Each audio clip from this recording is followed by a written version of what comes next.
Hello, everyone. My name is Lathrop Cab, and today I'll be discussing constitutional rights within disaster policies. I'm going to be focusing on how emergency actions can impact individual liberties. So, in times of crisis, governments are often forced to act quickly, sometimes skipping due process and just making some executive decision. But this kind of raises a key question: is like how do we protect public safety, but without violating our very good constitutional rights? So this presentation is going to kind of discover, and we're going to explore that balance together. So introduction: when disasters happen, whether like hurricanes that we've studied in this class or health-related like issues like pandemics, governments must act fast to protect people. But those actions can include curfews, quarantines, as we saw during COVID, or even property seizures, all of which can limit constitutional rights. So the central challenge is balancing these restrictions with the need to uphold the Constitution. So we're going to explore how this balance is managed legally and ethically. So the legal framework. Emergency powers are rooted in state police powers, which allow states to protect health and safety. But on the federal level, the Stafford Act allows FEMA to coordinate disaster relief, which we're very familiar with all the disasters we studied. So during health crises, public health laws let governments impose quarantines or evacuations, and that can vary from state to state, depending on that state's. As we saw in the last couple years with COVID, depending on that state's political party, you would see how different states would manage the COVID pandemic. A key case here actually is going to be the Jacobson versus Massachusetts from 1905.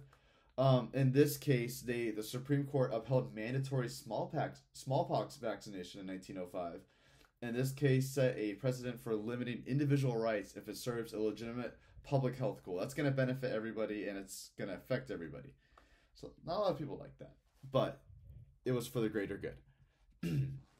So there's a lot of common areas of conflict.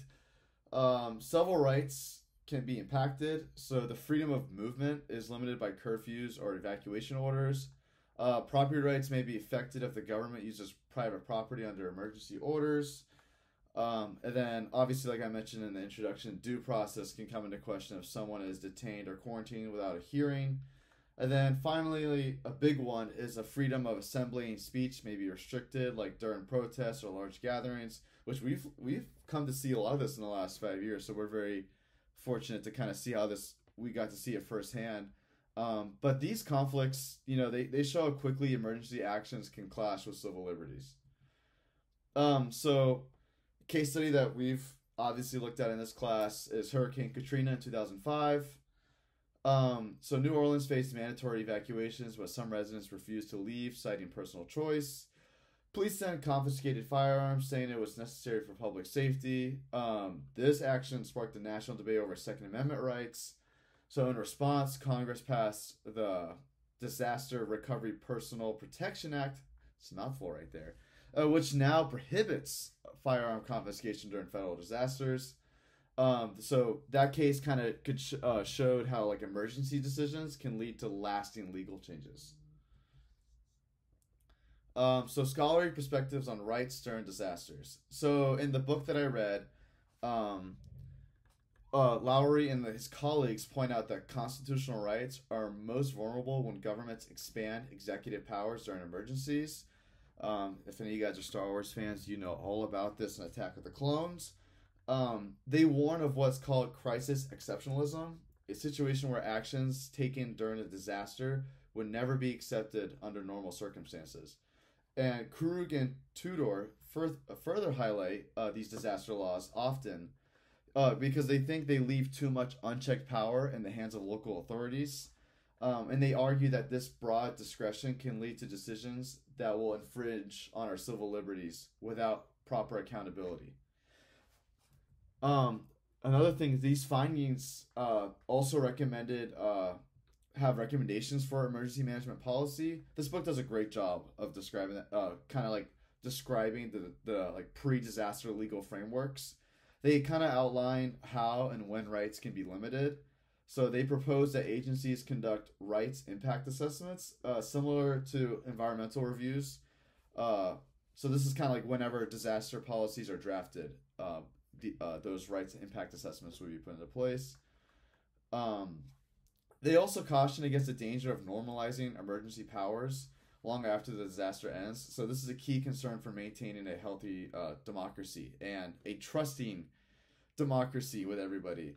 So overall, these scholars kind of agree that emergency managers should receive training on constitutional law, ensuring that they can protect and both understand the public safety and the civil liberties during a crisis. So this brings us to ethics. Um, so emergency action should follow the proportionality principle.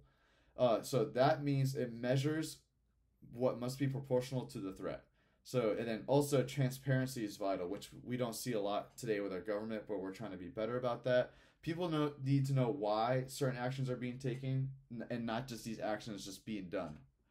And then there must be some oversight. So, like the courts and the legislators, like they have to prevent overreach, and it's going to be kind of hard to monitor it on a local level, but it's definitely very possible. Um, it's a very possible. So some of my personal recommendations um, is to uphold due process. That's what makes America great. People have a right to fair treatment even in emergencies. So laws should clearly define what rights can be limited, and then also, like as mentioned in the previous slide, transparent communication builds public trust, and public trust during an emergency and people cooperating is oh, it's the best. So making it makes people more likely to comply during these emergencies, and then also from my other emergency management classes, regular training, and make sure these actions remain constitutional and protected. Uh, but yeah, and then obviously regularly review and revise disaster laws in case they're not working and they want to go into a different direction. They find a better solution, which is how we learn. So just wrap it all up. Disasters tend to test the boundaries between public safety and civil liberties. These small temporary restrictions may be necessary, but they must be justified in the time that they're in the limited scope and time that they take place. So the ongoing challenge for emergency management is to ensure security without crossing constitutional lines. And how far is too far in limiting rights? And that's what we're going to decide as people. And these are my sources, and I thank you guys for listening to my presentation. I hope you found it very informative. Again, my name is Lathrop Cab, and thank you very much.